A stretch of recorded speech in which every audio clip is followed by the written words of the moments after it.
તો અમદાવાદ ખાતે Madhupura police station હદ વિસ્તારમાં ચેન સ્નેચિંગની ઘટના બની છે। વહેલી સવારે રિક્ષામાં બેઠેલા પેસેન્જર પાસેથી સોનાની ચેન લૂંટાઈ રીઢા ગુનેગારે અંજામ આપ્યો હતો ચેન સ્નેચિંગના ગુનાને।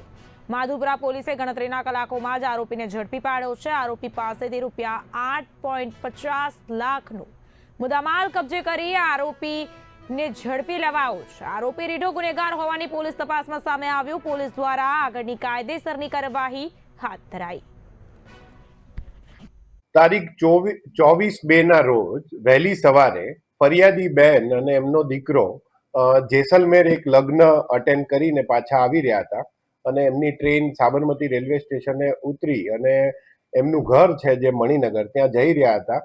એ દરમિયાન માધવપુરા પોલીસ સ્ટેશનની હદમાં જ્યાં ગુજરાતી અને ઉર્દુ શાળા જે છે એ પોઈન્ટ આગળ બે જણાએ એમનું એક પર્સ છીનવી અને ચોરી કરેલી હતી, ચીલ ઝડપ કરેલી હતી, જેમાં 19,43,000નો મુદ્દામાલ હતો। એમાં ફોન અને બેનના સોનાના ઘરેણા કે જે તેઓ લગ્ન દરમિયાન પહેરવા માટે લઈ ગયા હતા એ ચીલ ઝડપ કરી અને બે જણા ભાગી ગયેલા।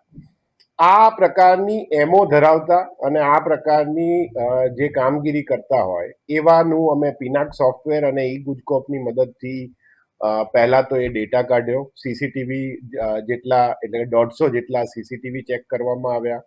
અમારી એલસીબીની વિવિધ ટીમો બનાવી અને આ સીસીટીવી અને જે પિનાક સોફ્ટવેરની અંદર જે આ પ્રકારની એમઓ ધરાવતા હોય એવા વ્યક્તિઓને ઓળખવામાં આવ્યા। એમાં ગયા વર્ષે રાણીપ પોલીસ સ્ટેશનમાં પણ એક ચીલ ઝડપમાં જે આરોપી પકડાયેલો હતો અને જે જામીન ઉપર મુક્ત થયેલો હોય એ આરોપી નું એટલે એનું હુલિયો અને સીસીટીવી દેખાય એમાં એ માણસ આઈડેન્ટિકલ લાગતા એ માણસ ઉપર વોચ કરી એની ઉપર 2 દિવસ જેટલી વોચ રાખીને એ આરોપીને પકડતા એની સાથેનો એનો જે બીજો આરોપી છે એટલે સહ આરોપી એનું નામ મળેલ એ પણ પકડી લેવામાં આવેલ અને એમની પાસેથી 8,50,000 જેટલી એમાઉન્ટ અત્યારે રિકવર કરી છે।